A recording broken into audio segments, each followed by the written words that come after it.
Sherlock, but with monsters. Action, mystery, and absolutely beautiful animation. On top of that, with a good story. This is one of the few decent detective shows out there to come out recently, so let's solve this mystery to see if the Undead Girl Murder Farce is worth your time. Anime Disrobed here, and today we're talking about Season 1 of Undead Girl Murder Farce. Thoughts and what you should know if you decide to watch the first season. Off the bat, this is set in Sherlock's world. No, Sherlock isn't the protagonist, and unlike the letdown that was the Moriarty show, cries in Spanish, the protagonist isn't Moriarty either. Yeah, baby. Instead, we have a trio of monsters that are as funny as they are interesting. As always, we start with the character that you should watch the show for, and it's our boy Sugaru the Oni. Oh man, what an introduction for this character.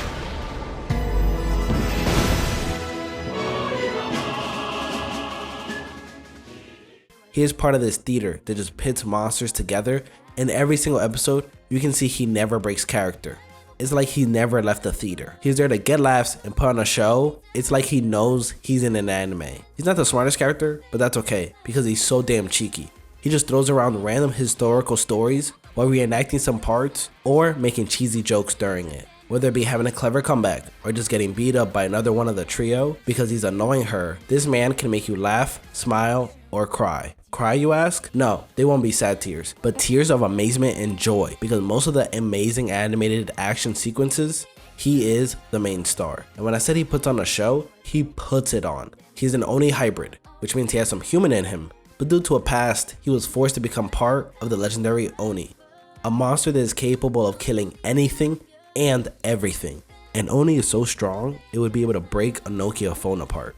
Suguru doesn't think he has long to live, but for the monster part of him, the Oni takes over. So his master plan was to be a monster until the last moment where he would lose control and kill the audience, so they can all see him become the monster that they all wanted to watch. That is cold. He's just like, if I'm going out, I'm going out with a bang and taking out everyone that has enjoyed this messed up form of entertainment. Well, his life changes when he meets a detective that gives him the ability to prolong his life, giving him an actual reason to live. A show with mystery is nothing without a good detective to show you around and solve some good issues, letting you know who the culprit is. In this one, we have Aya Rindo, and she's a head in a cage. I will dice you into a million little pieces and put those pieces in a box.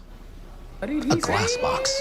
Well, more specifically, she's an immortal, a being alive for longer than anything else, and as the name suggests, can't die. That is unless and only like Sugaru kills her. Her age has made it so that she has seen everything there is to see. Call her the Doctor Strange, as she has seen all the stages of the world. Using her vast wisdom, she's just smart. Not naturally born smart like Sherlock or well studied, just pure ass experience of living. Leaving an interesting take on who the detective is and why they have so much expertise. As part of this comedic trio, she has her own funny moments, since she's serious but also quick to make jokes, such as her being a head in a cage. For example, someone asks her how she is, and she's like, well, I feel a little light, but other than that, I'm good.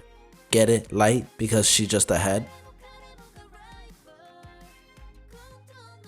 There's so many interactions between the three, it's just enjoyable to see and hear, because the banter never stops, not even for a moment. Both Aya and Sugaru are clowns, to say the least, making jokes even at the worst times. So, to round out this group, we have Aya's lover, well, her maid, Shizuku, absolutely stoic at all times. Like, damn girl, crack a joke or a smile. Shizuku consists of three things: absolute devotion to Aya, her immediate inclination to beat up Sugaru, and her incredible fight scenes. That in essence is all of her character, which does allow her to have growth to become a more dynamic character, but something tells me since Aya and Sugaru already fill those roles, there won't be much change from her. Alright, let's talk about the pacing. There are 3 arcs in the entire 13 episode season. The first arc has mainly mystery to get you used to the detective part, how they'll be figuring things out, and anything mystery. The action doesn't shine here until the very end, but if you're patient, it's more than worth it. Then the second arc comes along, and we see the familiar faces. Sherlock, Watson, even the gentleman Arsène Lupin makes an appearance. They also don't hide the main antagonist throughout this entire show, which you can guess if you're familiar with any Sherlock show, and that is the illustrious Professor Moriarty. Although he's seen a lot better days than he has here, so it's a good spin-off, him not being some young gentleman. This was my favorite arc as it combines the mystery and action but leans more on the side of action, and we finally get some action with the main antagonist, moving the overall plot forward. Then we get the last arc, doing a better job of combining the action and mystery, but the action feels more rushed here at the end, so that's unfortunate. It seems they just forgot how much time they had and decided to cram some action in before wrapping up the mystery. But there's a couple of problems. The first arc does nothing for the main plot, and the last arc also does very little. As they want to leave more time for the mystery, they start to jam in these things. An arc about mystery, with action, while also setting us up for the end goal. Well, what is the end goal? Well, for Aya, it's to find her body. Since she's just a head, she's still immortal, meaning her body's still out there. And for Sugaru, well, the simplest goal all in anime, revenge. Because you can guess it, who made him an Oni? Our boy, Moriarty. The progress on both of these points can be very slow, as the mystery of the current arc must get solved first, before anything else happens. The good thing is, most mystery can be solved by the viewer. The first and third one to be specific. It's not like they hide every single piece of information to be revealed at the end, but for the main mystery, there's usually enough information to go on. Unlike what Aya does to this poor supporting character, where she destroys his life. By examining his clothes, she goes, "You're a bum, your wife is tired of you." Like, damn girl, let my man live. So for careful viewers, this could be a great game of whodunit, and it's not always the butler. The second mystery isn't your standard, someone got murdered, or let's find the person. It's more of a game of cat and mouse, leading to the very action heavy arc. The weakest part of the story has to be giving us a reason to care about the mystery. The second arc of Cat and Mouse does a great job of keeping the viewer interested, but for the first arc, there is zero reason to want to keep watching that mystery unfold as to who cares who murdered this person. Which is a shame, as some might drop the show, leaving off what is a good anime on the table. Finally, we deal with the animation. It's pretty good. There are indeed a bit moments where I go, "God damn, let me see that one again." Or I give the meanest stank face, as if I can't believe what I just saw. A face you would give one of those best beats you've ever heard in your entire life. That's not to say it's perfect. It has its moments where the environment looks dull or is not as fluid, but the action scenes don't disappoint and can be actually quite complex later in the season.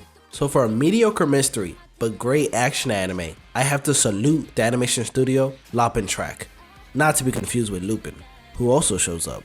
They also worked on Sarazanmai and Wotaku. They did a great job animating the fight scenes, as well as making our characters expressive and interesting to look at. Our heavy hitting characters are voiced by even heavier hitting voice actors and actresses. We have Taku Yashiro coming in for Sugaru. He voiced my boy Gugu from To Your Eternity, Vulcan from Fire Force, and just an endless list of supporting characters. Shizuku is voiced by the wonderful Makoto Koichi, who does the main characters for The Devil is a Part-Timer, The World's Finest Assassin, and even the Rurouni Kenshin remake that is airing at the same time. Look at that, they even did Junichiro. Talk about range. Finally, our great detective Aya is voiced by Tomoyo Kurosawa, doing the voice of Vash in the recent Trigun anime, as well as Best Girl Rebecca from Cyberpunk Edge Runners. She even does Mitsumi from one of my favorite anime in the last season, Skip to Loafer, as well as Kumiko in every single High Bike anime. A stellar cast that leaves this at a 7.96 on the My Anime list and a 7.92 on Live Chart, one of the few times Live Chart actually comes in lower than My Anime list. And I have to agree with the larger crowd here, as I think this is a fun and good anime, deserving of an Anime Disrupt rating of 8, making it absolutely worth your time. Come for the mystery, but stay for the action, as Undead Girl Murder Farce is serving you up the combination you never know you needed. Catch all 13 episodes on Crunchyroll or Apple TV? Nah, or wherever we decide to sail the high seas. That's it before you watch. We got some facts, some personal opinion, and some analysis. So let me know what you think of the show and if you watched it or you plan to watch it, as I'll be in the comments below. This has been Anime Disrupt, an Undead Girl Murder Farce, or Undead Murder Farce if you're on Crunchyroll, who omitted the girl for some reason, has officially been disrobed. ナディア、いいね、リタ。犯人は誰だと思う？